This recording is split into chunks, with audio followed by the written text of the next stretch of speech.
Unmute. Can you hear me now? Can you hear me now?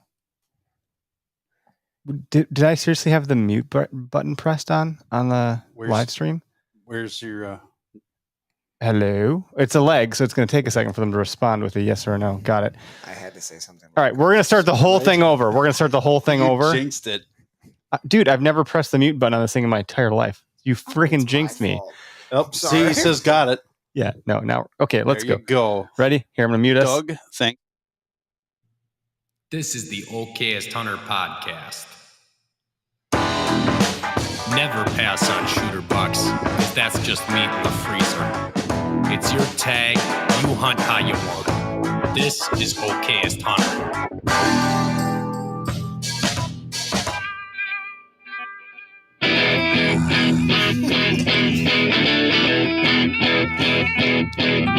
Well, if that's not a segue, I don't know what is. I think that was a company, they failed. Second time's a charm. What up, everybody? Welcome to the Okayest Hunter podcast, where we do the okayest shit ever. From the Deerwood to the podcast studio to fixing cars and replacing toilets. I don't know, you name it. We do it all. It doesn't just apply to hunting. One call. It's a lifestyle. One call. 3 calls if you're us, because you fat fingered the first 2. Oh, jeez. And you actually are probably going to have to make a couple calls You after might that. have to. First Holy call to get crap, it fixed by guys. someone who knows what the hell they're doing. So this podcast is just starting, but for those that didn't realize it, we just recorded like 5 minutes of nothing because no one could hear The us. wheels are still on the wife's car, so it's good. You did a good job on that. We are brought to you by Spartan Forge, for the record, and they love us. We're their favorite.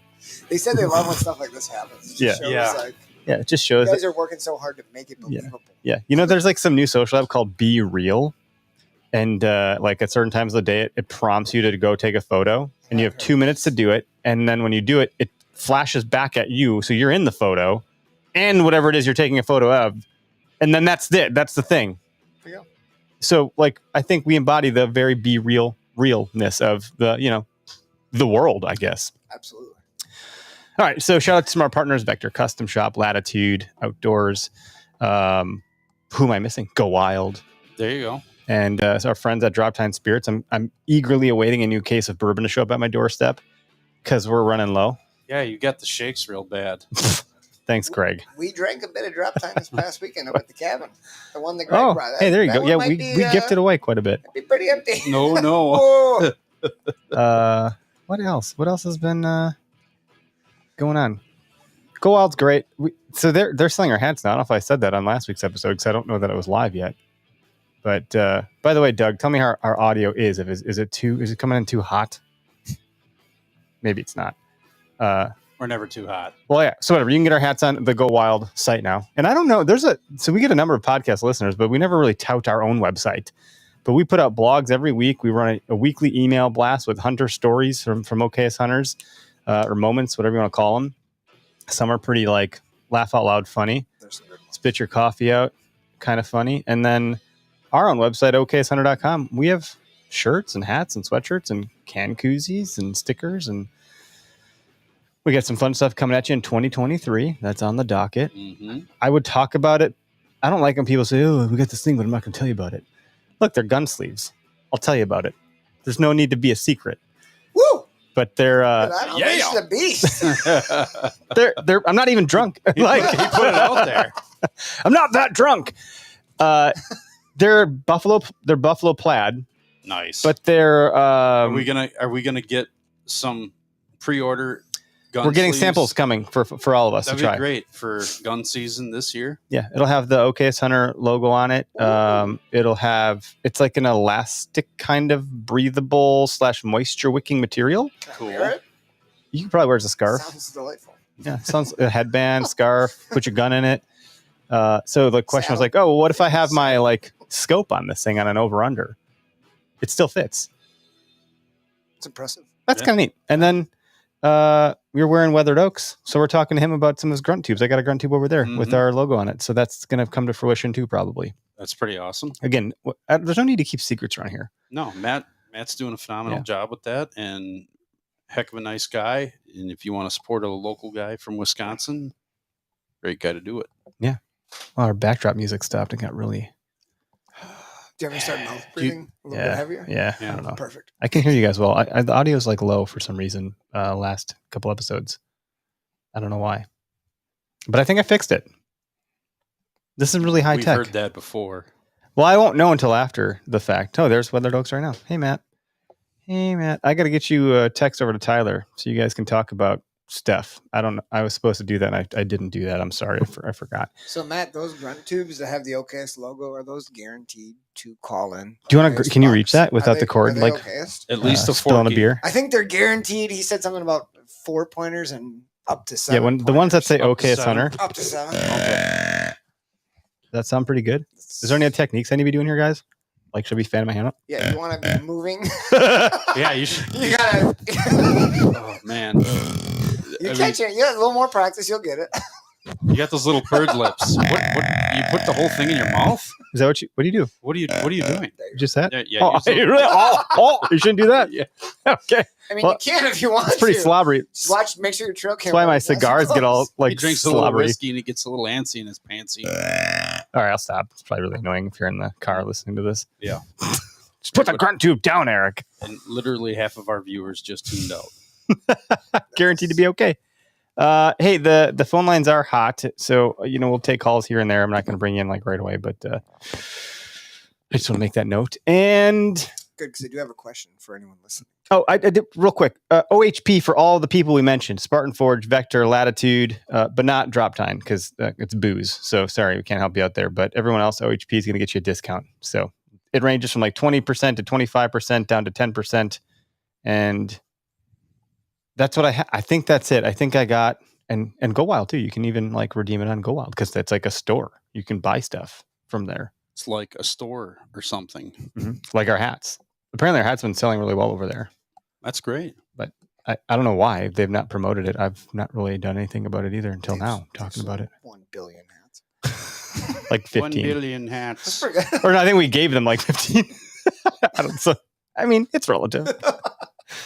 All of them. That one's the 100%. popular one, the one you're wearing, the shooter buck one. Because this Yeah. hat is the boss. It's the boss. Mhm. It's really like, and the red one sold out first. I couldn't believe it. I didn't think anyone would buy a red one. That was a mistake on my part.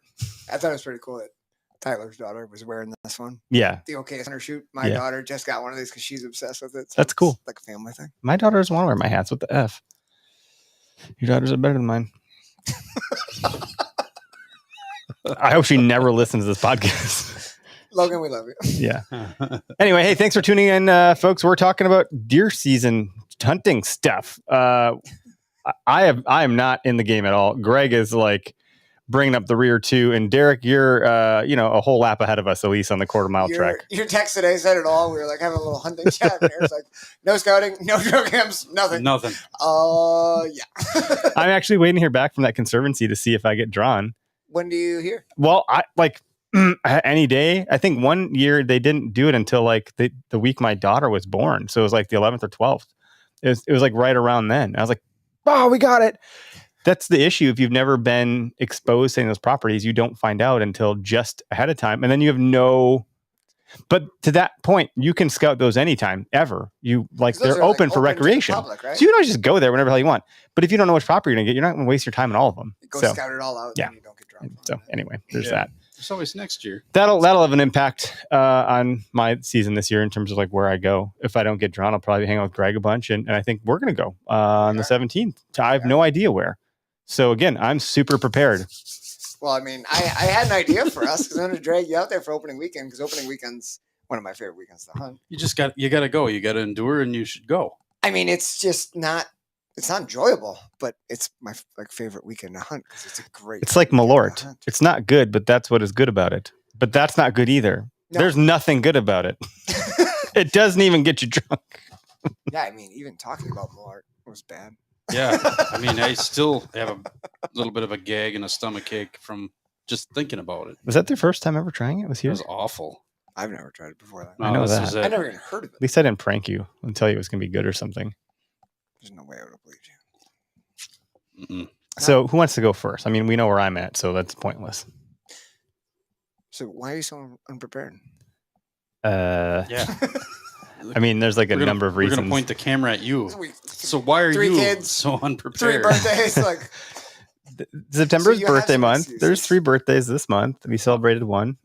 I have to like go through my gear. I have new arrows. I got to shoot them. They work. at least you shot. I didn't lose any. Like I was probably on par with Greg.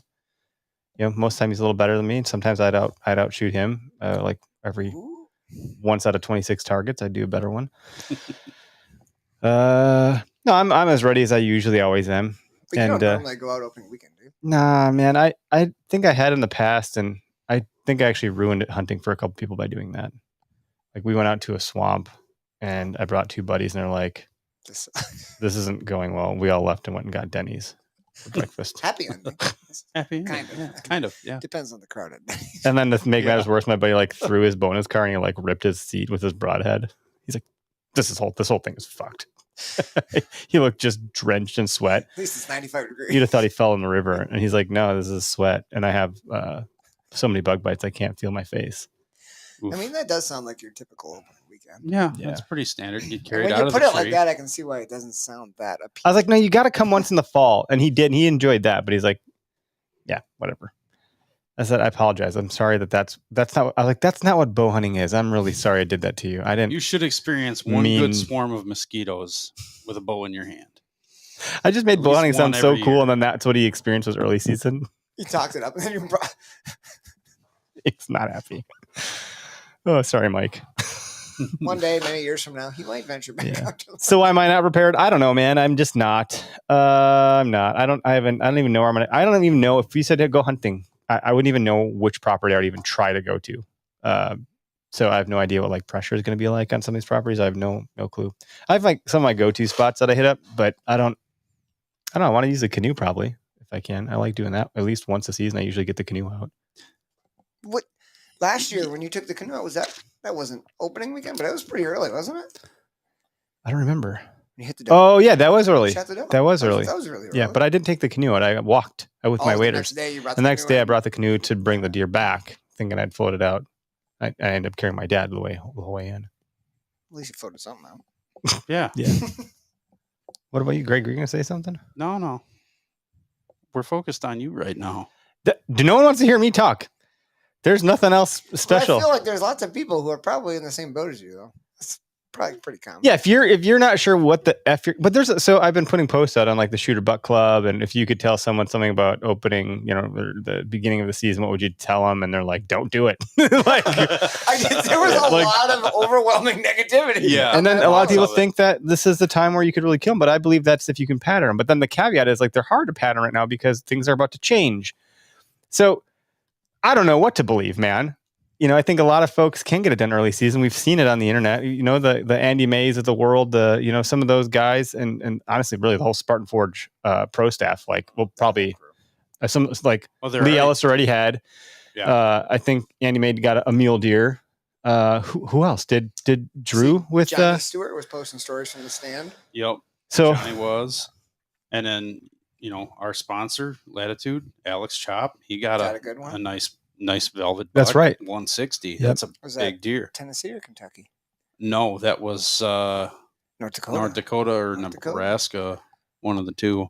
and that he said it was like a team effort, a lot of work for the guys. I know the Full Draw Assassin guys that did the filming for our archery shoot, Home Fest. One of them was going to come, Derek, but he couldn't because he was going to help film for the Latitude stuff. So I knew that they were hunting for that reason, but I obviously turned out well. I haven't heard the story yet. We'll have to get Alex in here. It'd be nice if he can come in studio if he's like in Wisconsin. At Make some it point. happen, Captain. Yeah, Alex, if you're listening, or someone tag Alex Chop from Latitude when you hear this podcast and tell him to get his ass in here in a nice way. I don't mean that meanly. Just he's busy. He's a busy guy.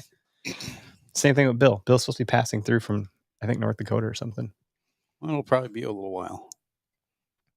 Yeah, and we'll make room for people too. We don't have to do the whole. I mean, look, it's Wednesday because yesterday's my son's birthday. So this month's kind of wonky because there's another week in which we're not doing a Tuesday, and it sounds like you might not be able to make that Wednesday because it's your birthday, Right. you old buck. So it might just be just the two of us on a Wednesday again. Birthday boy. If you're open to that, Derek, if you're open to that kind of thing, Yeah, I'm cool. and I don't know if that's before or after the hunt that we'll be doing. So maybe if it's after, we'll have some fun stuff to talk about. I think it is. After. It is after Yeah. because it's the 20th, which Mhm. is Right after. oh, that'll be a fresh one. We'll see what happens. I'm a bad omen, man. You bring me with you, and everyone just tells me, "Oh man, I'm sorry, we didn't see anything." I really try to get you on something. That's usually what I hear, except for Greg. He got me on all the Bucks that one season. He's like, and he didn't see shit. It's Well, we'll fine. have to bring like a little stick figure. Greg will glue his face on some popsicle sticks. There we go. Yeah. Or I said you can come with us if you want. Yeah. If you have your bow back, Yeah. So that's going real well. is that why you're trying to not talk right now? Do you want to talk about it? Let's talk Not about really. it. Let's put you in the frame, None really. bruh. Bruh. Oh, you know who else got one? Jared fucking Norwood. Yeah, he did get a velvet buck. He did. So he's doing some like urban hunt thing that goes on down in Arkansas. So it's like a special hunt that goes on to clear out urban areas of deer. And so it's not even like season yet, but he gets to go do that one. In early season. Yeah. That's And pretty he got one. And he like sent me a picture. I think I sent you guys. He's got it on his back. Carrying out. He's a maniac. He looks like he's 12. He's not 12. He's a beast. And he kills some pretty big deer for down in Arkansas. From what I understand, they don't give that big down there, and he finds them. So to you, Greg, you dropped your bow. Well, I didn't drop my bow. It jumped out. It jumped away from you. It certainly fell off the bow hanger that I've hung it on. I don't know how many times. And the weird part is like I hung it up. I walked down to the target, pulled my arrow out, walked back towards the bow, and it had just all of a sudden there it went. What just happened? Cam's bent. I need a yoke cable. It's a mess right now, and we don't know when we're getting parts for it. So it's been at the shop for a week. Still haven't Can they give heard. you a loaner bow? Like my band's in the shop getting hail damage fixed. They gave me a loaner. Yeah, maybe they Yeah, can. the loaner bow will cost you $1,200. Dude, be like, come on, guys. I just need something for the opener. I'll just Yeah. go buy a or borrow an old bow from somebody. Because how many shots flew through that bow since you got it back from the shop? Because you were getting a new string put on, and Yep. there was long wait times for string. So I know your bow hung in the shop for like Yeah. damn near a month. hmm So how many shots you put through before now it's gone again? Oh, I would bet at least 100. I mean, I was sending a lot of carbon through the air before we had our foam fest. So Uh, I don't know. Doug asked how far it fell. Fell from about 5 feet up and landed on its bottom cam flat on the concrete in my basement. Did it make any noise? Oh yeah, it was Like a very Boing. no. It did not make a boing. Yeah, It made a shit. yeah. It made a cha-ching sound. It's really weird. You know the sound of bottoming out suspension. It kind of sounded like that. Yeah, wasn't good. When you know it's bad right away. Yeah. That's bad. Get out of my car. Yeah. We got some. I should read some comments. I'm sorry, I guys. sent you guys a picture of it. Like the bottom cam was like all twisted up, and the top cam was like all right where it needed to be. So I don't know. Missy's back. She's a good listener. She always. Well, that, I didn't mean it like that. She's an avid listener of the show. Well, maybe she's a good listener. I don't know. Hey, all, our season opens on the 17th here in Florida. It's always bad when I start interacting with the guests because I start saying weird shit like calling people girl names and telling girls they're good listeners. Do what you do. Yeah, I don't know. Why am I the host of this fucking show? Like, what did you guys should pick a better host. We should like vote. So Nice little- you got no cameras out. No, zero. I have the one that I bought. I bought a cell cam last year and then it like broke it or something. And You used that last year and you got some good bucks. yeah, that's pictures. exciting. One camera out on the Conservancy property, and I have some other camera laying around here. I don't know how to work it. It's like some cheapie that was gifted to me somewhere along the way. Not to offend whoever gifted it to me. I don't even know what brand it is. I think it works. I don't really know. I put it on my tree and got some pictures of my dog once. I mean, this is about where I'm at, guys. I just have my time is evaporating pretty fast. You got cameras in like 5 counties at least, don't you? Derek. Eric's got zero, and you got some. This is what I'm talking about. You're like 2 laps ahead of us. I've got a few. If this were a I NASCAR really- race, we'd be outpaced. I really don't have that. Greg's just in the pits, and my car's fucking smoking, and not in a good way. Yeah, Probably with some bacon under the hood. I'm like- down a tire and some brakes. So I've got honestly, cameras He's out. calibrating his tires. He's like, well, if I put this tires on, I can probably get some more. Brutal. we're covering all the bases right now. Yeah, we are. Not on purpose either. No. It's just the way things are shaking. But what up. else, Greg? We're You going had from some first raccoons. to third. monkey Back to around second, with back to your first. you had on your trail cam was some otters. Yeah, I thought that was pretty Otters. cool. I didn't even know they were that Otter- native. Yeah, man. We've got otters around and out there in that marsh. I always find otter sign, like especially. What in the does snow. otter sign look like? Just their tracks? Well, in the snow. So Oh. otters, Slides. they do. They slide. Yeah. They literally will slide on their belly for hundreds of yards, and they'll just use their back feet, and they think it's the greatest thing in They're the world. such funny animals. They're at the zoo. They Yeah, got the otter they're an exhibit. animal They're great. Yeah, the toboggan. wild ones are just like that. Like, Yeah, you they think don't like seem- zoo animals. Oh, they're just playing all the time. You see them in the wild, and that's all they do is just They're just always playing. together always too. They're horsing always around. like Super social. together. Yeah. Yeah. They're always like tangled up with each other or Mhm. something. Yeah, I rolling just around. posted the video on my Instagram and Facebook stories so people can go see it. But yeah, you'll see otter, because otter tracks are pretty good size. They got big feet so they can swim, and they got long tails so they can rudder, and they will basically tuck their front legs underneath them and just push and them just push by and you'll see the mark of their tail. So you're seeing that dragging on your yeah. swamp. Oh yeah, you Huh. see it in the snow all the time. I mean, that's just not something you expect to see in our trail cam. Evan's asking us questions. He said, let's hear some specific game plans, if any, for the first week or so. I know Well, opening. Let's see. I don't have jack squat on cameras. I have 8 cameras out, and literally it's all does and fawns. The farthest one from the truck was sabotaged by a raccoon. So then I ended up with like 1,000 pictures of skyline and treetops. Yeah, and then I got video of the coon like heavily breathing and his whiskers in the extreme close up of his whiskers. little bastard. A little bastard putting his greasy body all over everything. He's getting friendly with your camera. Yeah, he was getting Craig's going to friendly. get a new hat. Yeah. Yeah. What else? Yeah, it really isn't. I'm finding cameras all over the place. Not mine. But you did make a trail cam, buddy. I made a trail cam buddy, so we're good there. We're sharing some intel on who's where and where he's had trouble and where I've had trouble, and we can People trouble. people trouble. Where you're running into Mhm, other hunters. Yep. And then, we're going to mutually respect. Hey, if we're both out here hunting, I'm going to text him or he's going to text me and say, hey, I'm over here or whatever, just to help each other out. Yeah, I think. So no target bucks or anything like that? Nothing like last year at all. So last year was a good year, and the year before was a good year for trail cams and finding deer and getting opportunities at them. But this year's not looking real great. Sorry to hear that, man. I'm not. It's just gonna make me work a little bit harder. You just work different. Yeah, just work different. And What you like to do is you like to walk in and find fresh sign and hunt it anyway. and that's I think that's better than relying on cameras. it really is. Because I think you fall in, you get false hopes, or you You do hold get out for false hopes, something that is- and it's happened. that already happened in the past. Yep, It's yep. not happening now. No. So I'm just going to go out and do what I do, bow in hand or not. Opening day, I might start a little early, go out and just walk around and see where I find the best looking trail and do what I do.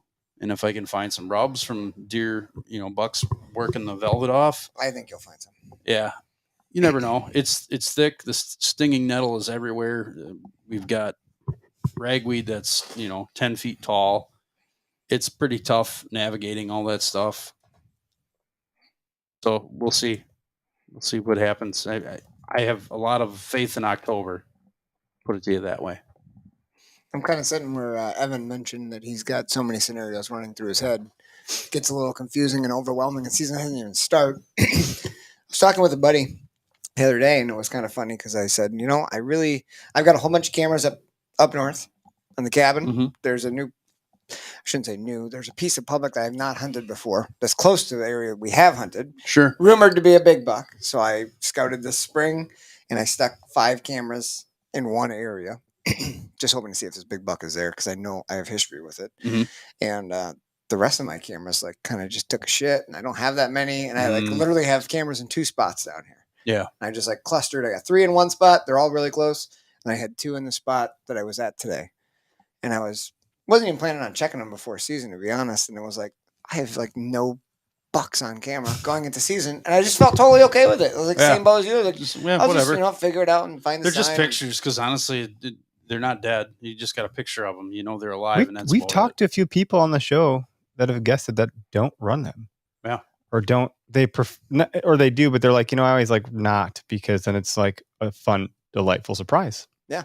And I'm kind of getting back into that. And if any of the listeners or you guys, Greg Litzinger, bow hunting fiend, Yep. really like all the stuff he has to say. Very knowledgeable guy. Very. And I was listening to him on a podcast the other day, and he said, like, the last 8 years, like, one buck was a trail cam deer. Otherwise, he shot him just off tracks. That's awesome. Finding big tracks and setting up on Mhm. them. And I was like, gosh, you really need to focus in on like finding hot sign. Yeah. And then last weekend I was up at the cabin with my parents, and Dad and I snuck out one morning to go check some cameras, and he's got a bear tag. So he's bear hunting tonight. He bear hunted. Cool. So we were like, hey, let's go out and go check my cameras, move some, shift them around, and then we'll go bait bears. So we got back into the area that I had my cameras and pulled them, and there was nice deer on all of the cameras, which was awesome, but they're close by. So there's nice deer on all of them. Then we got to the last one, and I knew where I wanted to put it. There's a little ridge. It's kind of all wind blown over on the public side, and there's private not far away, and that was clear cut. So it's a big clear cut. Wind blown side is real thick. There's some oaks, lots of spruce. I got a camera on a runway, nice buck on it. I decided to move a camera down in this little valley where there's a couple big oak trees. And I was like, if I can find some acorns up there, I know that'd be a good early season spot. Because I had scouted, I knew where this buck bed was, not far away, about 80 yards away. And I said, if there's acorns there early season, I bet you that buck's going to go there. And Dad and I got down there, and I was just showing him, this is the trail I scouted where all the rubs came down. And there was a fresh rub, nice big one, and then a snapped off one, and there was acorns on the ground. So you're like, so I was like, shit. Yeah. I got a picture of a buck 60 yards away that's a really nice. Are those ones buck. you sent us? I think I sent them to you this last weekend. Yeah. A really nice buck for up there. Like, I would be really happy with him. So my scenario here, and maybe Evan or anyone else listening. Someone's on the call line, so it might be tell me him. what you think. Like, what would you do? So I've got a spot 3 hours from my house that I think opening day, the rubs are already there. So it's old sign, right? But there's still acorns on the ground. Will there be next Saturday? Maybe. Could be cleaned up. Could be there. But I think it's like my best chance to potentially get on that deer. Would you drive 3 hours and hunt that rub that you found 2 weeks ago, where you think there's acorns near a bed you've scouted that you know is used during the fall? Or would you chalk it up to, maybe that deer's doing something different 2 weeks after he made the rub already? He might find a better food source further down somewhere else. I mean, that maybe them oaks, they had a small crop of acorns on them. They dumped them already. Like our neighborhood oaks, they just got done dumping all theirs. And it wasn't like in years past. It was like a quick, man, they're dropping everywhere. And then all of a sudden you don't hear one dropping. Done. Yeah, they're done. So the squirrels are cleaning them up. And if you got squirrels and porcupines and everything else, bears on every camera. Yeah, so bears are scooping them up for sure. Yeah, bears are chowing them down quicker than the deer can get in there and eat them. So it's a 50-50 chance. The thing that gets me, though, is the clear cut is still there. Yeah. Absolutely chock full of browse. Yeah, there's tons of food there was no acorns there last year, yet tons of rubs. So he was there even when there's no acorns, which tells me, hey, there's a pretty good chance he's going to be here still. Well, it seems like I you're would going go to with have to hunt it. Go with your intuition. You just have to see. Let's bring What would you do? Evan, you're live on the podcast. Welcome to the show. Hey, what's up, guys? Can you hear me okay on my Bose headphones? Yeah, we can. It sounds okay. We'll make it work. Sound good. Yeah, okay. Be okay with audio. I'm on LTE, right? I'm in the Minneapolis airport, so very heavy deer population around here. So I can take a deer. You seeing some good runways? Some nice racks. Yeah, a lot of real runways. Yeah, big runways. Hey, yeah, just kind of fun hearing about some of the. So, like I was saying when I was on the podcast, like my first year, really looking heavily for acorns, and it's a little crazy. All these oak flats I'm finding, they're all mostly bur oaks where I'm at in southern Minnesota, and of the white oak family, which I've learned. I always felt kind of dumb. Everyone's like, all the white oaks and all these things, and as I started going out and looking and stuff, and I get the Minnesota Tree Guide and everything. It's pretty simple after a little practice of just being out there and looking. But as far as what you're saying about going up that 3 hours, like, I mean, I guess it depends on your timing, but I do remember not to always quote all these other guys, but I remember even for short-term hunts, like Andy May talking about posting on the Beast forum and being like, hey, should I drive? Would you guys drive X amount of hours for a 2-day hunt? And everyone's like, nah, not worth it. And then he did, and he'd go kill something, you know? So it's like, I think if anything, you just do the whole, whatever you're using, a stand or a saddle, and just kind of scout your way in. And then if anything, you get some intel about this time of the year, and then see if the oaks are dropping or not. And that's kind of what I'm running into. Some of these spots are starting to drop the acorns right now a little bit, but not all of them. A lot of them were green like a week ago, and some of them in town are dropping and some of them are not. So I think I'm just going to bounce around a bunch of these different oak flats and see, because season opens in like 10 days here. So I think same for you guys, right? The 17th, so 10 days. You're right. Yeah. Today's the 7th. So yeah, I mean, and like, yeah, right now I have one camera on a nice scrape that's off of a known buck bed that I know had a big buck living there that's dead. And then I found a tree island basically they're out in the middle of a cornfield that's been getting a few bucks on there. One of them shed his velvet already, and it's a private piece out in the middle of a cornfield, and they still showing up here and there. No oak trees or anything. It's one of those big drainages that Randall always talks about that goes through a lot of this farm country. And then no oaks, but there's still a couple bucks still daylighting in the morning. So I'm trying to get psyched out about anything and not take it, get too crazy about and like psych myself out too much. But it's kind of like it's the big day coming. Like, when am I going to throw my first hit at this spot? You still like, got to hang your stand quietly like, and not drop everything or forget your release. So that woodlot that says by the cornfield, where you said the bucks are still daylighting, is that big enough? Are they bedding on the edge of that? Are they hanging out in the corn and coming to that? Yeah. What do you think they're doing? Yeah, I think so. I went in there in like July and I kicked out 2 deer. So what's been happening? It's basically this ditch runs through this field, and it's kind of it's longer than it is wide. Couple acre woodlot, and then it's got corn basically all around it, but one side is beans, and it's hard to really glass from the gravel road because of the way it dips down. Like, it dips down into the woodlot, but it's I found a couple beds right in there, and they're bedding on the north end, the north tip, and they keep I get pictures mainly on a southeast wind, so it's like they're watching north to the bean field and to the gravel road with the wind coming from that big, it's a huge bull ditch. We call them bull ditches. A huge drainage. Like, it's probably got 60 yards of like grass on each side of it. And it dips like pretty steep drop off, like 6-7 feet down into this little waterway. And if the pictures I'm getting, they're exiting out to the north. Like, so they're exiting with the wind at their back and going out to the beans. Are they coming across that grassy drainage, or does the woodlot go directly to the field?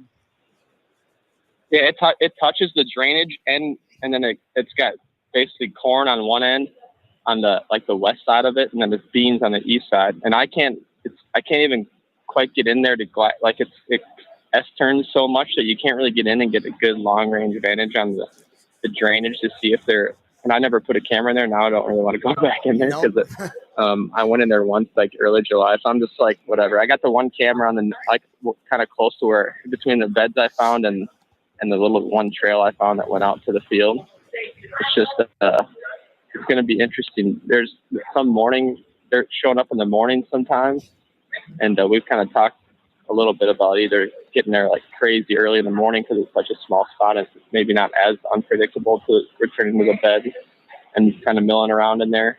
I know that's kind of this whole trying to bed hunt a little bit is interesting. It's a little more unpredictable in the morning, I understand. And then at night, at least you have a little more cards in your favor in the evening tip, because if they're in that bed, you should be able to sneak to whatever point you think is good. But it's just been kind of fun. There's taking in so much information. I know that's probably a lot of people listening and getting into this, diving in. There's so much good information. I mean, I'm mowing my lawn, listening to you talk about rubs and what you take in on rubs. And then you're out there and it's like sensory overload, and it's like trying to just chill out a little bit. Like, all right, it's going to be fine. Let's just go jump in a tree. But it's so fun though at the same time. Like, but I'm getting pretty pumped to like go through a sit at this spot, but I don't want to do it for no reason. And but also, yeah, like these acorns that you're talking about, that's such a huge deal this time of year when we open early enough, and they're everywhere that I'm finding. Like all these oak trees have acorns, and that's not really a factor in that spot where I have some pictures. But we can't run cameras on public in Minnesota, so I don't have like a plethora of cameras Evan, all over the place. I got a question for you, bud. I know you're using Spartan Forge. Are you using the journaling feature of Spartan Forge?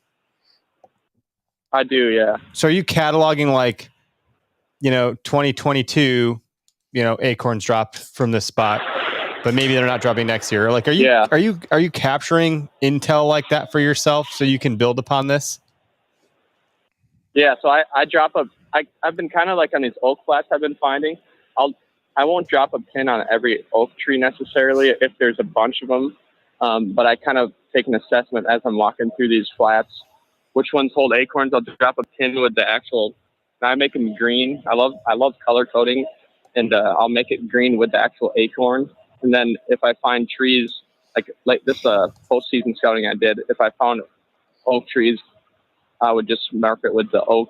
There's a white oak, like a leaf icon you can drop. So I do that. And then if I come back for a lot of these spots that actually hold acorns, then I'll put an actual acorn on there so that makes sense to me from kind of the higher up view. And so I can kind of zone in on that. And then, I just put oaks with acorns in my little notes. And then I've been bouncing that off of my trail cam pictures where I can have trail cameras and picking the bucks. That I just have that one buck so far, but what wind it was on, or what wind I got a picture of him in daylight and every one of them. And I have a specific folder just for that deer, but I can't do it as much as a lot of these guys because we can't, again, have the cameras. You're not supposed to have cameras on public anyways. I find plenty of them, but it's one disadvantage we have in Minnesota, but it's all right.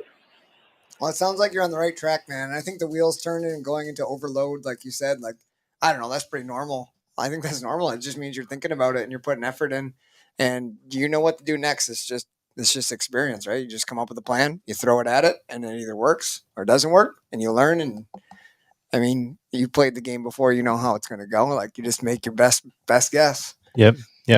And whether you have success or an moment, you got to call in and tell us about it either way. Absolutely. Oh, for sure. But I just think it's going to be important for a lot of people. Like, I hear a lot of these successful guys just have many options. So, I just listened to that podcast that Andy May did with Exodus, and he's talking about just your instincts and just being more confident. And that's the kind of stuff.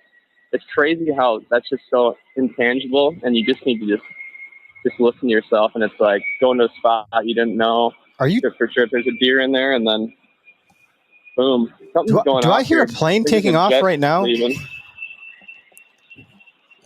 Sounds like it. I don't know what the heck. Let me walk inside. I'm not going to be on here too long and waste all your time. That sounds like a jet. No, but you're right. That's where I'm not there yet. There's like this confidence threshold. I think, Derek, you seem to have it. I know my cousin has it. Greg, I think you're probably like really, I think you have it. I think I don't know. You're hunting a really hard area to hunt. But I don't have it where I'm like, I trust my intuition or decisions. I don't know. I'm like, I got enough information. This looks good. Well, I'll sit it. And I'm like, I don't have enough to know that was good or bad. But if I don't have that affirmation of seeing the deer, then I'm like, well, I don't know if that was good. I could have been dead nuts, 100% correct. And I will have thought that was the opposite. I have a ton of confidence in my ability to find deer. Mm-hmm. Mature deer, I'm not the best at it at all. But I can find deer to kill. I can luck my way into most deer. What's so difficult about it, and that's exactly what you said, is the affirmation. Like, it's not a right or a wrong, because you can make the right choice, be in the right and spot, just not realize that you're right. And maybe that deer just did something different that day. 5 minutes too late, yeah, and you didn't see it. So the affirmation is so few and far between that you don't get like that pat on the back, like you did it right. Right. You just don't get it. And I had it happen last year, opening day. That's exactly what happens. Easterly wind. I went in where you shouldn't hunt that area at all unless you have an easterly wind. And I sat it, and that buck got out. Which was probably literally it's a big guy. 10 minutes after I was literally at the base of the tree. I moved my platform, and the buckle came down and clanked against the platform, and that was it. He blew, and that was the end of it. So just a little too little too late. And I don't think I could have got in any closer. No, and I not, think you were pushing the envelope already. Yeah, which is what you have to do. Because that deer, I mean, he's old, and he's seen his share of hunters. Hell, I bumped him twice the year before. I educated him. It's that damn guy again. Yep, it's the same guy. I think that's a good. Not that we're trying to like, funnel into like, oh, the key to kill mature bucks, but No. like, I think you take it from that is like, to anyone who's new, who Go out and doesn't do it. have that, Go out and do it. Go out and you- screw it up, and the number one learn thing from you can do to like put yourself in a position where maybe you get affirmed is to put yourself in a spot that's you feel like is pushing the envelope. Because if you're hunting in a spot that you've seen in hunting videos and it's nice and open, there's oak flats and rubs and trails, you're probably going to see jack shit. Yeah. Or does. Right. We've been Which there. is okay. We've Mhm. been But there. if you want to go for it, you're going to have to be in a spot that is absolutely horrendous to shoot in. You feel like you never will get a shot or you can't see anything. You're almost always going to be in one of those situations. At least that's how I feel. Mm-hmm. I would agree. Yeah, it's an interesting transition into getting in, starting to learn out all this stuff. And I think guys are, I mean, I felt this last year is my first year really getting into this, and it's starting to happen now. If you don't, it's easy to fall into that, dang, everyone's shooting big bucks and like, what am I doing wrong? Like just chill out, have fun, have a bunch of places to throw at. But it is kind of fun and interesting for me to like starting to climb that ladder a little bit, and it's pulling in all this information and starting to piece it together and start really grinding and getting it. But not understanding that everyone needs to hunt however many 60 days a year. You got to be a scout in every second Yeah. because you see everyone on No, but Instagram. it's fun to posting that they're apply out the stuff scouting. that, It's fine. that you're learning and see it come to life and see it like, oh, I did learn something that did work. That's with anything. You learn something, you try, and you're like, holy shit, that actually worked. Like, there's the affirmation. This is great. Building blocks. Now you're one step closer. You just leveled up. Now you're Mario level 4 or whatever. Like, it's awesome, dude. Thanks for calling in, man. Yeah, I gotta go play some of that. But well, appreciate it, guys. I'll keep listening. I'm just chilling at the old airport, having a blast. So Sounds good. I'm glad buddy. you guys did it tonight. I just caught it after I got off the plane. So Hey, that works. Hey man, let Cheers, us know buddy. how it goes. We'll We'll be in the woods waiting too, an probably. update. Yeah, yeah, I'm gonna come out there for some drop time, baby. So Woo! there it is. I'm off until the mid October now. So The nectar of the deer let's gods. go. Yeah. All right, see you guys. See ya. All right, best of luck, man.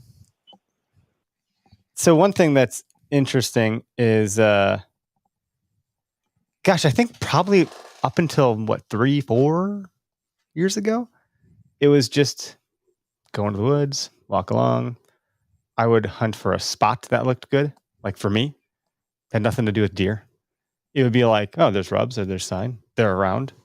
Sure. Why not try this? This We'll looks sit at, like a right? comfortable tree. I have a lot of shooting lanes. This will totally work, and even on some of those hunts, I was learning through osmosis without even ever having listened to a podcast about mature buck hunting or really even cared about that at that point in time. It was like, well, that's weird.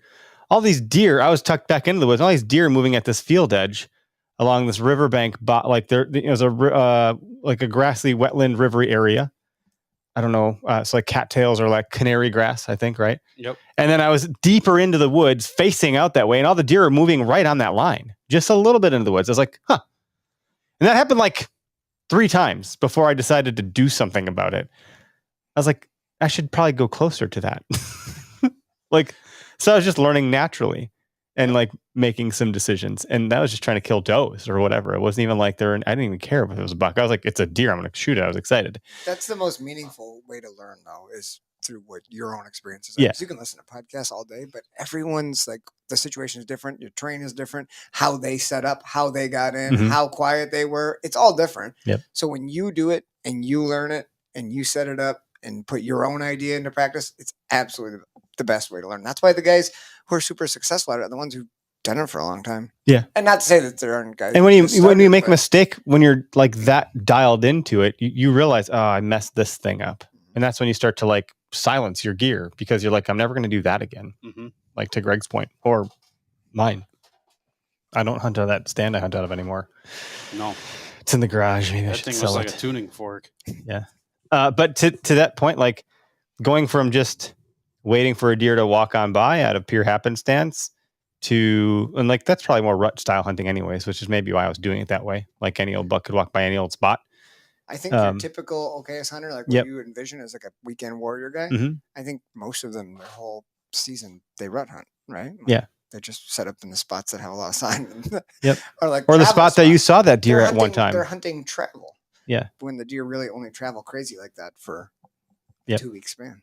So then getting in and honing on those, like really, like you said, like getting into that bubble or like not bursting the bubble, getting into the bubble real tight or whatever you want to call it. That's tricky because you have to know more stuff. You have to know. You do. What is a buck bed? Why is it sitting here? What is the wind? Like it's just, how am I going to enter into this stuff?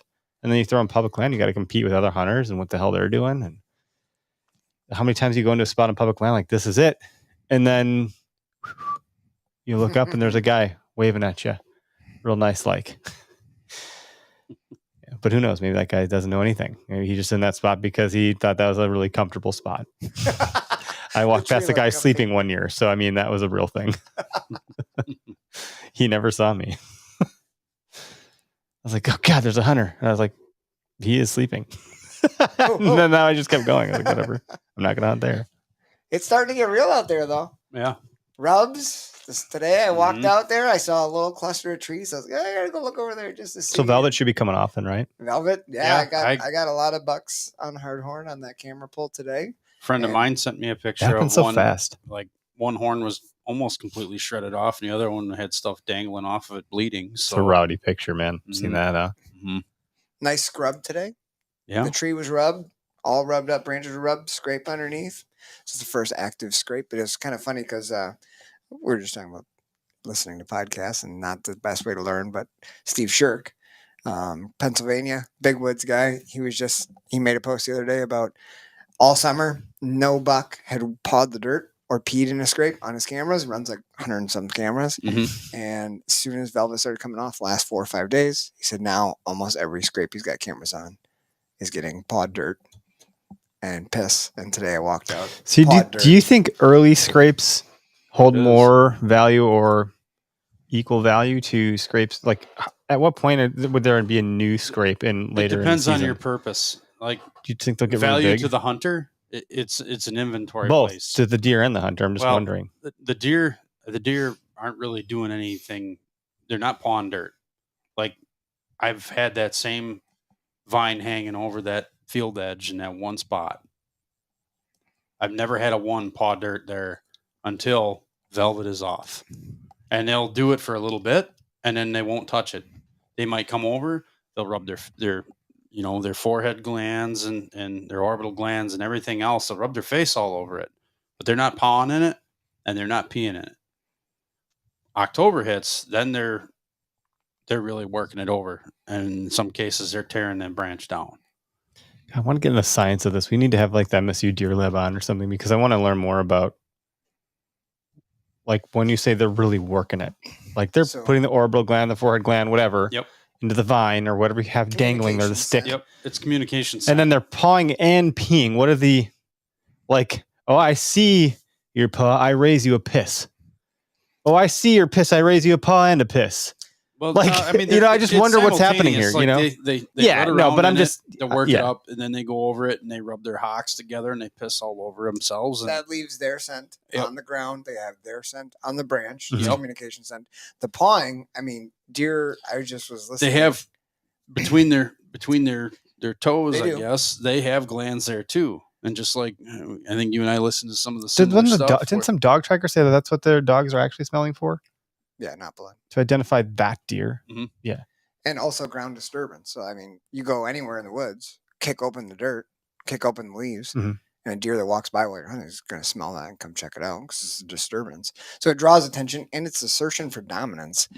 Early season, like in Wisconsin, when we open next weekend, I think scrapes are amazing for the first 2 weeks because bucks are still close together. Bachelor-ish. So still trying to figure out who's going to be if you're close to some kind of bedding area somewhere they want to be, and a little buck is hitting a scrape, and a big buck is close enough to hear that, raking the branches there's no way that buck is going to let him just do that, which is why they're so good. And I've seen that before. Bucks, and they come in like a parade, push one off because the pecking order is being established. Now Velvet's off. It's like gloves are off. Like, hey, this is my spot, and they'll come. Yeah, you thought we were They'll friends. work We are not friends. Yeah, and that's exactly what happens when velvet comes off, right? Here are all the bucks that were together, grooming each other out in the fields. Now it's watch out, little man. Yeah. Your target. Every buck for himself. Yep. Yeah. No, I find it just fascinating that that's what they do. I don't know. Something I had learned on a podcast from Dan Infault Mhm. that I never had to deal with in my life because I don't hunt in areas like this. But I remember him talking about cattails in thick areas. And when there's bucks traveling, big bucks, the trails are wider Mhm. because they're antlers, right? I'm like, oh, well, up north, everything's freaking wide open. Like they can Yeah. walk anywhere they want. Yeah. How do But- you know? This new spot that I scouted this summer, and I hung the camera. I sent you guys some pictures today. hmm I had a card pull. I had 2 cameras back there, and it's super, super, super thick buckthorn and super thick old popple slashing. There's a couple trails coming out of grass that were wide open, big 3-foot wide trails, and those trails had really old rubs all along them. Mhm. This has to be buck trails. This is like what he was talking about. Big Mhm. open trails. The little trails look like Yep. all doe tracks. And I hung a camera at the intersection of 2 of those trails. I got tons of bucks on them. In the summer, I was expecting fall pictures. There's a whole bunch of nice bucks walking those trails in the summertime. And it looks like they're just going from one little grassy swale bedding area Mhm. to another around 8, 9 in the morning. So it's got to be with They got plenty of thermals or well, wind shift. and they've they're got going plenty from of they've got plenty of security cover to the- around them that It's they can. super thick where my yeah. camera is. So they're just kind of milling around. But it must be some kind of wind shifts or Yeah. switches. and Well, they we're gonna hop switch over to this and it's not bedding far. area. It's like when you shift sides in 60 your bed in the middle of the night, Yeah, like, it's like I'm going to sleep 60 on my yards. left side now because my back's sore on the right side. Nah, I don't like the wind today. I'm going to go to my other side of this Go check property. Let me go make sure there's no little spike bucks over there trying to make rubs. Kick some ass. It would be, oh God, to be in the mind of a deer during the rut. Just peacocking all day long. Right? Just straight up. I'll never forget that. Even last season, I saw that buck. I glassed him the whole night because I wasn't going to make a move. I called you. I was like, should I move? Should I not? It was the morning I scared off Yeah. the big one. And another one was around the same area. And he was tending a doe or something. He wasn't breeding or anything. He was just, she was there. And he was kicking off this other deer. And grunting at him, like chasing him off. It was funny because I saw the spike pop up. I was like, oh, there's a spike. Oh, there's the other guy. Does he see him yet? No. Oh, Spike's coming closer. Spike's like, oh shit, never mind. Because the other one's like, no. You get the hell out of here. It's like basically, hey, there's a sock on the door. Didn't you see it, buddy? Sock on the door. Oh. Oh man. So no, I am. I gotta get some shit ready. Yeah, you do. So you're going to be able to come out? For a day? Yeah. For a night? I For don't know. evening What you hunt? got to tell me which day and give me a rough idea of when I Well, need we'll to be do somewhere. Saturday, so our season opens Saturday. Mornings so are we got- terrible for me. No, let's not do a morning. No, 'Cause- mornings are a bad Let's idea. not do a morning. We've all done that and get all excited to go opening morning. If I've not and been on a property, a morning hunt is if not an you're option. if you're in the for me. bedding area, you're bouncing everything out of there because it's already in its bed. We'll go. The spot I want to bring you is where I killed the buck. I think the first time 2 years ago. I was on your podcast. It's a good summer bedding area. Okay. There's private ag around it. I know there's a lot of mosquitoes. The perimeter of the bedding area has a bunch of huge, giant white oaks, and last year they had no acorns on them. So this year should be The year hot. I killed, there was acorns, and that's what the buck was feeding on. We got to cross the creek, and then once you cross the creek, it's phantom mode. You got to be real quiet. Yeah, you're gonna have to give me like a little bit of a lowdown of what you expect from me on this. Expect pure massacre. Like we I need expect nothing. we probably need to have a conversation I expect nothing. about how Eric's gonna perform out You here. need rubber boots for sure. I got rubber boots. I will walk you in. I will point you. If you want to be pointed to a tree, I've already got a tree picked out in my brain. I'm not against wearing bug spray if the wind's in my favor, but that's probably Wear not a go. whatever you want. We won't be setting up if the wind is not in our favor. Yeah, So that- if you want to wear bug spray, do it. So if the wind is not in our favor, do you have a plan B scenario that you want to do? Well, I have multiple plans of where we can set up. Okay. Depending on what the Oh, wind no, is. whatever. Yeah, that sounds good. This is exciting. This is how my. And I'm driving towards your neck of the woods, north. Okay. Not all the way north, but north. Not all the way. Yeah. Okay. We're not Just hunting up north there. by the house. Cabin. Unless you want to get after that big guy.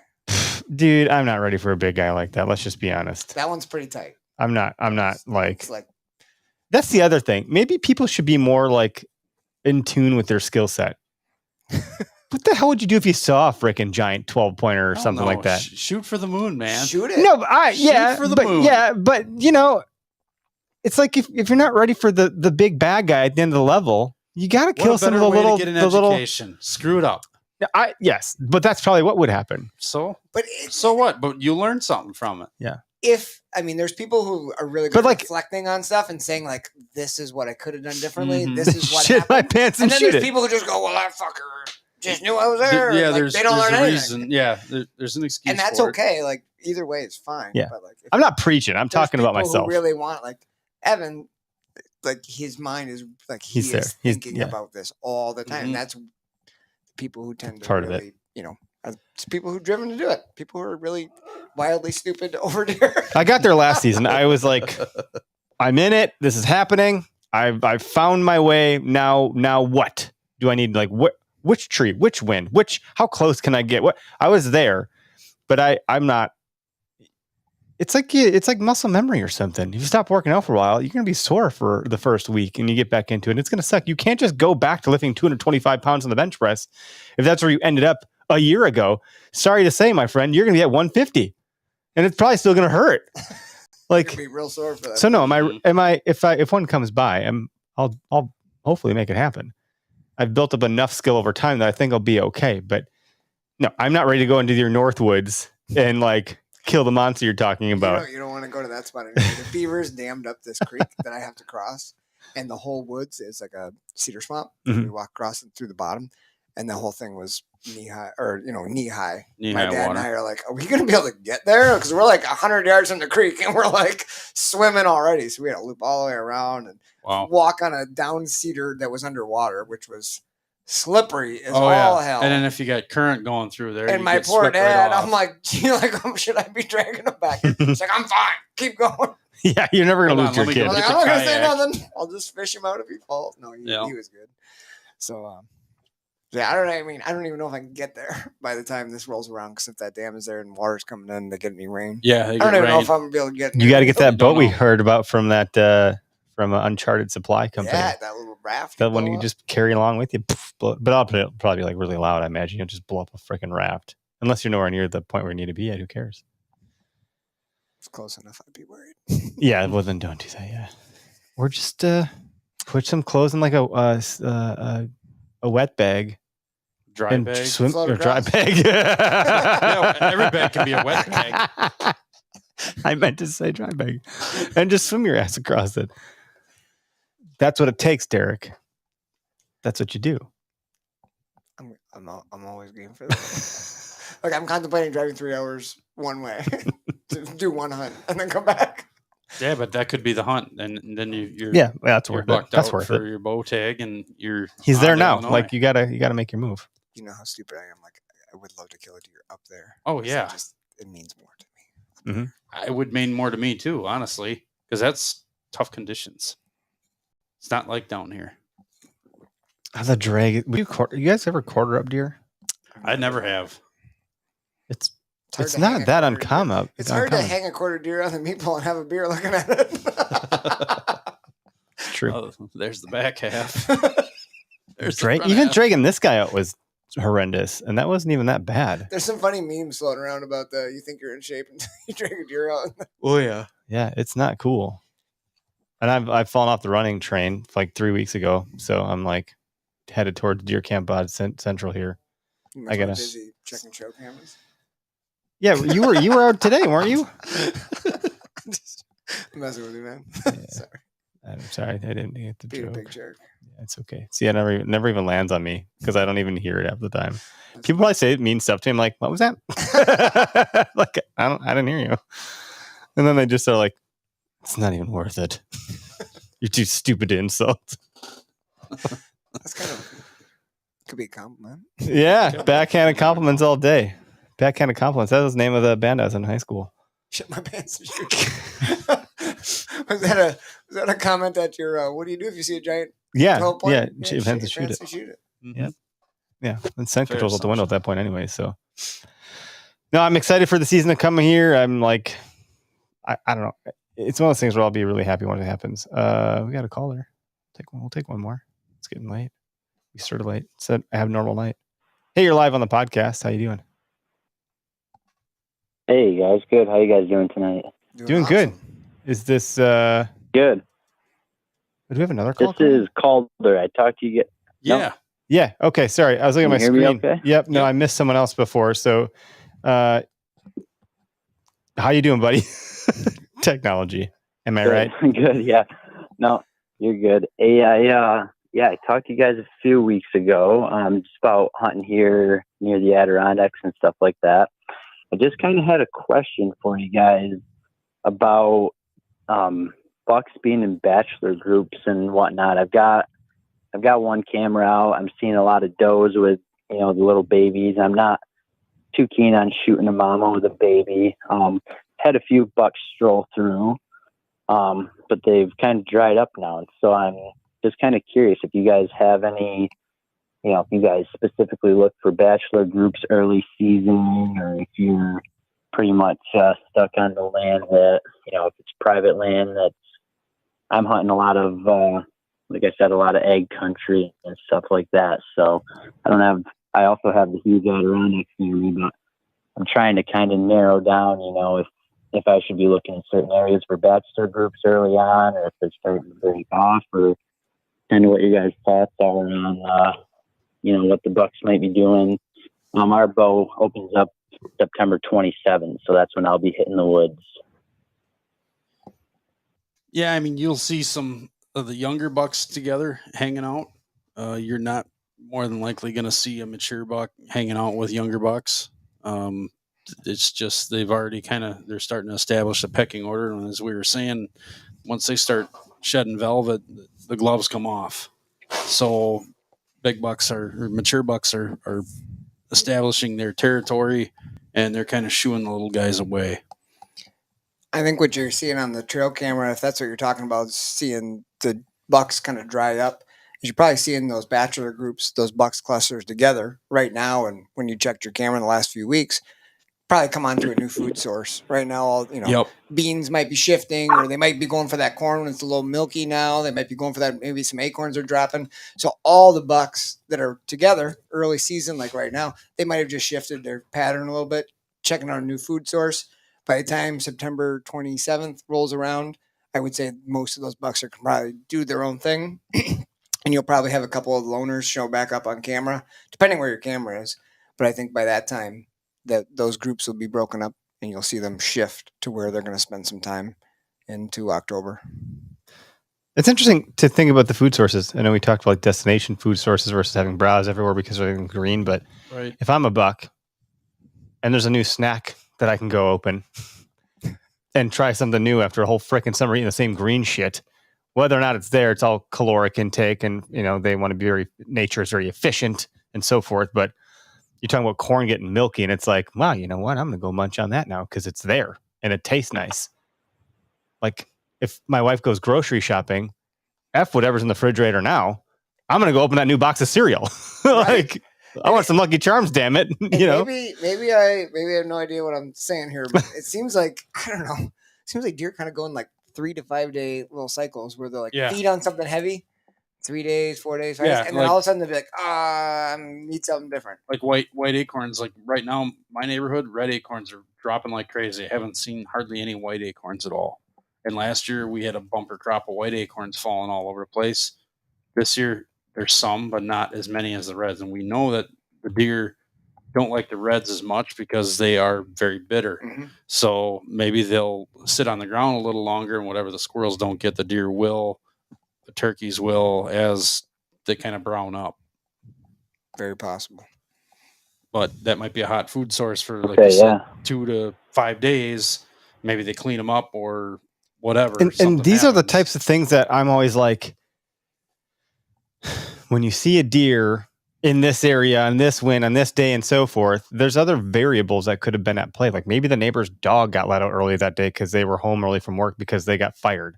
Or maybe that's a really negative outcome. Or maybe like Jeez. the bitter acorns were there, not the nice ones. Like there's just gosh, there's just so many things to consider that it's hard to, and you only have a small purview of the world anyways. You don't even know when other hunters are going up there stinking it up, or you don't even know what else happened in that deer set. Maybe a coyote came through there. Which like, happens all the time. There's just Yep, so much coyotes, shit that raccoons. impact your hunt, which is why you're always better off going no matter what, because you never know. It's like a box of chocolates. You're 100% right. Like the moon phase stuff. Yeah. Doesn't matter. If you can hunt, go. Like weather-wise, yeah, it's great to be hunting on a cold front, but if you can go, Go. just Yeah. go. I think your bucks will be broken up by September 27th. You'll probably have something back on camera. If you don't, scout for fresh sign. Yep. You'll have one coming through. Yep, you'll find it somewhere. But great question, dude. Seriously, that is a good one. Yeah. Gave me a great idea for a Awesome. meme. Yeah, I'll I probably got my post too. camera down. I got my camera down in creek bottom, kind of between some bedding and just alfalfa field, but there's a ton of corn around and beans and food sources. So I'm kind of in the situation too where I hunt when I can. You know, I don't have the luxury of picking my days. I've got a little one here at home, so I get out when I can and when the wife works me, and it kind of goes like that. But yeah, I mean, I've got some raccoons and coyotes on And alfalfa just will be, showing up at night. will be a hot food source up until the first frost. So deer will be hitting it. And Okay. They probably are going to hit it more at night, especially if they know you're hanging around it maybe more often than not. Mike Zappa just Yeah. Okay. commented something that made me almost laugh really hard. I'm sorry. Called. He Yeah, said, no problem. All right. Well, I'll let you guys go. I appreciate your info. "Yeah, thanks for calling in, man. Call in Thanks for anytime. calling. Yeah, let us know how it goes, man. Good All right. luck out Appreciate there. it. Have fun." Keep in touch. Will do. All right. Yep. Good night. Yep. Bye. Like, Mike Zappa said, "My granddaddy always said hunting is like a box of chocolates." Okay, Sonner. That sounds like a t-shirt. certainly does. You never know what you're gonna get. Oh boy, but you don't. I mean, that's actually pretty freaking true. Unfortunately, that's a good one. I'm crying over here from. I was like really holding it back. I didn't want to be disrespectful to our caller, but I saw that come up on the screen. I about lost my shit. That was a good one. And do you guys ever see? I'm like, and I'm not even a movie buff because all the movies I like are from like 10 years ago because that's when I used to watch movies. But did you guys see Forgetting Sarah Marshall? Yeah. Where he's like, they're on the beach. He's like, "You're the guy from the buffet with Dexter." He goes, slaps him in the face. "Bitch, this ain't the buffet." I feel like those are bucks that were bachelored up, and now we're not friends versus anymore. Like, Hard horn. yeah. Meet me at this. Oh, hey, buddy. Get out of here. We are not friends. Tell your idiot friend to go with you. I'm dying. Yeah. Oh, he's crazy. Oh, That's actually the best hunting analogy I've ever heard. That's pretty good. it's like the buffet. That's perfect. Oh. So I got two. Mahalo. Mahalo. Wish I wasn't wearing this fucking shirt. It's gonna be me on the 17th when I'm sweating my balls off. Wish I wasn't wearing these freaking clothes. I don't have any lightweight merino either, which I probably should get some lightweight stuff because the heavyweight stuff is amazing. I have midweight. Yeah. And as we've talked about last episode, I think I ruined the elasticity of the pant. And they don't stay on anymore. What? Like the only way they I don't even know. I shouldn't even touch that. Not gonna do it. Mm-mm. no, like the I waistband. ruined the elasticity of a pant. The waistband is like I'm gonna go there. Which part of the elasticity? the waistband. The waistband, huh? is like, Are you a tucker inner? well, listen to me. Do you tuck your shirt and your jacket Have into you your been- underpants? You've been doing that? Yeah, you've been doing What have you this. been doing? That's what you Are would you doing think. the flip You'd tuck? think I was mean, carrying a what- watermelon around like a pregnant. I wonder if my wife tried them on while she was on like with pregnancy or something. You I can't don't know. blame her for it. You know what I did get? I learned something from my wife from pregnancy. So, okay, fat guy in a little coat scene. We've all Yeah. seen that one, right? We Yeah. try your camo on. Well, Derek, you're pretty fit, so maybe you don't have this problem. But like, your wife was pregnant a couple times. They do a hairband. There's like a hair tie, like the little elastic hair tie, and you put it. I'm crying still from Oh. laughing. And you just put the hair tie through your button hole, and then you put in your button, and then you get like an extra 2 inches of elasticity on girth your hitch it. waistband. Yeah, you Like a saddle setup. like a saddle setup. My Yeah. wife has done this. Yeah, so I did it last year with my pants. It's meant so you don't have to buy maternity clothes. You can get your pants to stretch a little. Yeah, for we're those. fine. Yeah, because maternity clothes are expensive. But I mean, the further you go into A hitch deer for the season, girth. I agree. I try to build up. Well, some but I insulation ruined- for those colder months. But I did ruin my pants by putting them in my scent crusher bag, is what had happened. Someone told me. Oh yeah. So that you no, not crushing yeah. your I didn't scent? get to that part before you guys are making fun of me Do you for have a like scent doing weird crusher? stuff. Yeah, I have a scent crusher bag. You've been crushing So your that scent? that ozone will break down certain fabrics. Yes. Rubber, Yeah. elastic. Elastic. Yeah. So, but I use it like a washing machine. We've talked about this. I think I have a meme about it. Anyway, doesn't matter. So I was using was it called Below Zero or 30 Below or 30 minus 33? I don't know. Some company I 0 got from degrees Sherpers, Celsius. Yeah. the merino wool, because I needed something like right now, and I can go to Sherpers, they're 5 minutes away, and I'll get it right now. I'm gonna wait for it to come through the internet and ship to my house. Sometimes you need stuff right now. Right. But now. it's like $100 for the bottoms and $100 for the tops, and it's $200 for a set of merino It's a lot of dollars.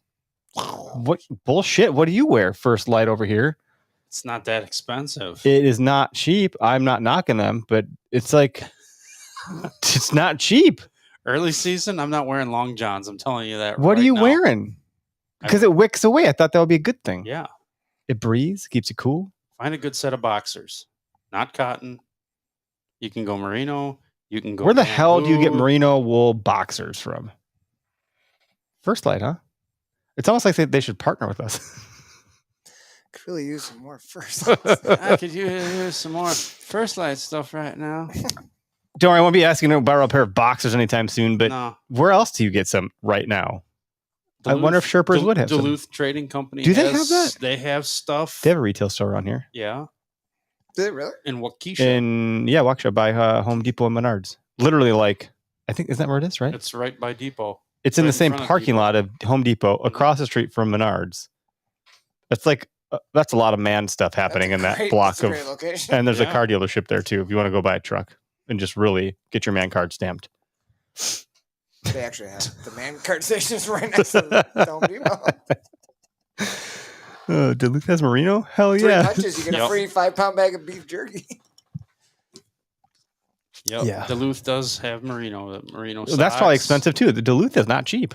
Yeah. They're like workwear stuff. They don't have hunting. They have. They're not in the hunting category. But they have stuff that will work. Yeah, well, right, because I don't need to have camouflage boxers. Well, maybe I do if it's early season. I might For be you, I think shirtless. Blaze Orange would be smart. Eric, if you show up with me in camouflage boxers and that's it, I don't know if I can take you. I'm just thrusting, playing the saxophone. What the The elastic's all worn out. I'm like, what's what? going on He's here? tucking again. He's flip tucking. I'll hold it up while I walk, I swear. That's why the elastic is worn. Oh, I never hit record again. Ah, good thing it records here. You're So this is batting the a way that thousand. takes way longer. Right? I stopped it when we goofed up, and then I never restarted it. But it's fine 'cause it's here. I think I got it. Jesus Christ. Yeah, like Evan says, buy once, cry once. Well, with boxers and how often you washing them, you're hunting every day. What are you gonna do? They're magic. They clean themselves. Oh yeah, they don't hold any scent. Yeah, tell that to your They probably dog. Hold a little scent. If they were mine, they probably hold some scent. especially, especially after you eat chili. Oh, Menards is where it's at. Nice hunting items on occasion. Got a few tree stands from there. They used to carry the big dog tree stand. My dad would text me, Menards having a sale, $10 Oh, I always or whatever use it was. those. I have so They're many. like I think I have $30. 2 or 3 in my They're garage like right now. $30. Well, yeah, They always came unassembled, and you have to spend like 'Cause we would an hour putting all the bolts in. Yeah. re-drilling the holes because they don't line never up. lined up. Nope. The bolts were bent. Yup. Oh, so it wasn't just Oh. me. Oh, $30 tree stands. Yeah. I thought it was a user error. Yeah, we bought those up because you could leave your stand on the conservative property all year. So we would set them up and we'd just get the cheapies because Heck yeah. I'm not trying to get a stand stolen. And you had to put your name on it and stuff. So like if they knew you were like had permission to be there. I'm getting real tired of hearing my own voice. I think we're probably gonna call it a night here. fine. Save the money. You got it, Sloan. 11%, buddy. Well, thanks for tuning into the shenanigans of early season stuff. I don't know if there's any opportunity to learn anything on this episode. Maybe there was. Pretty slim pickings. Yeah. Next week we have a guest. We're back on Tuesday. The following week we're on a Wednesday, and it sounds like it's just gonna be Derek and I. Are you here next Tuesday? Is it Tuesday we're doing it? Tuesday's the day. You told me Wednesday. No. I know it's confusing this month. Did I say Wednesdays all month? Yeah, you're jacking it up left and right. When man. we can Do a just Friday, Sunday combo. Yeah, I mean, let's just run it all week. we could do. Well, what's the date next week? The 13th. Mm-hmm. What is today? No, it's the 7th. Today is the 7th. Oh, because it's not Tuesday. It's like today's the 6th. I'm gonna jack slap you. I don't know what that means, but let's not talk about that. We should get some flip tucking to We do. should do 8 o'clock all the time because it seems like people really like that, and then I can hunt after school and come here, and I'm not So- in trouble, and I don't miss a day. Tuesday, September I like where your 13th. mind's at there. We do have a guest scheduled. Is that Aaron? Aaron. Yes. And then Tuesday the 27th, we have a guest scheduled, Daniel. And so then it's the 21st of September. It's just the two of us after our hunt. So that'll be a To talk about your fun episode. victory. I mean, you can still have the blood under your Victory or eyes. fail, or your victory or fail, or Dude, I'm not going out there for victory. I'm going out there to film your victory. what? What the hell are you talking? I thought you were gonna bringing my hunt. bow. Don't get me wrong. I'm gonna have my bow. Oh, I just thought we were like gonna go to a spot. I'm gonna go this way. I'm gonna go that way. And we're both gonna hunt. Yes. I mean, you could. I'm not against this at But I all. think once we get it's a grassy bedding area, I might be able to see you from the tree. Maybe. Mhm. So I'll film you. 'Kay. Doing It's whatever, awkward. whatever Just you're gonna do. creeping. You won't be able to see me, but I won't be able to see you. You'll be there the 21st. Oh yeah, good. Yeah, the 21st will be the yeah. And I don't know. We could probably do like whatever time makes sense for you. We don't need to hash this out publicly live on podcast land, so we can. But they're just trying to give the listeners It's an option, though. a line of sight on what's coming down the pike here. I used to thought it was pike. Is it pike coming down the pike? I used to think it was pipe. It's not. It's not pipe. It's pike. Hmm. Like Pike's Peak. Pike. Like a northern pike. Like a northern pike. Also, I learned that it's not let's flush this out. It's flesh this out, which sounds really weird. It's taxidermist, I always say. Let's this out. flesh this out. Yeah, It's trapper. flush it down, flesh it out. Skinning it out. Flesh it out. You There's all these- flesh your these hide. Flush isms. it, then you flush it. Yeah, that the kind of fleshing you do with your flip tuck is not what we're talking about here. I feel like this is an episode of that weird show from Canada. Yeah. No, what's that show with the dude? Letterkenny? Yeah. That's the one. Is that Canada? Yeah, eh? Do you ever feel like That we're- just seemed like Letterkenny shit that just happened. If you flip the tuck, and then you get the Well, flesh and the flusher. Do you ever feel like we're the trailer park boys of hunting? Who's Ricky? Who's Bubbles? Greg. He's got the Do I- glasses. I guess I defaulted to Bubbles. I'm You're Julian. There we go, Julian. Yeah, there we go. Does that make me Ricky? Apparently it does. We could probably apply ourselves to Nah, I'm workaholics. That's a good J-Rock. one. The Trailer Park Boys of Hunting. Okay, guys, we're gonna go before that damn Sasquatch gets us. Sam Squatch. Thanks, folks.